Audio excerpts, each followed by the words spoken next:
Ta bëjnë një gjë. Mënoj na imi konë shumë gatshëm, besoj që ende do të ishim shumë gatshëm se kjo është një kërkim falje, do të qetësohemi, apo na kemi qenë shumë gatshëm që të pajtohemi.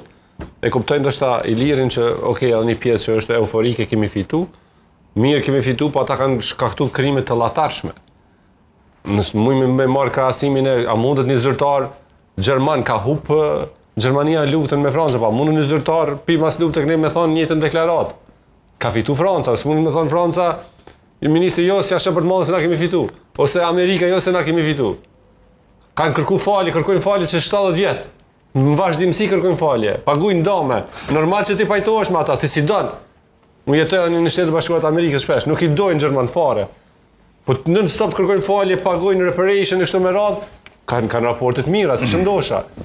Edhe na s'kemi dash kur në janë tjetrin, po nëse pak disa parime kryesore, kërkim falja dhe kanë për një mend, mundet më bëj jo, po është e pamundur nëse i shek këto 20-30 vite pas Miloševićit, po flas me Miloševićin. Kërkim falja unë e majnë me para 10 vjetëve, në pjesë të diskutimeve, ka qenë kur ka me kërku Serbia falje? Me ta. Po nuk kërkon falje kur edhe s'ka me pas. Nuk është kërkim falja. Që Beçaj din se ki qenë. Po tash Ilir vishte kry. Tash është e pamundur me u diskutua. Ilir, ka përkeqësi të marrëdhënie. Vishte kry. Ljoshi s'ka kërkim falje, po kanë vazhdimsi deklarata që thot kur do që mundë me ushtrit vinë në Kosovë. Ushdosh me pastrimi etnik në 88-ën. Kur doj vjen thot i bëj bazat e çon ushtrin rreth kufinit të boksi ekzibicionit.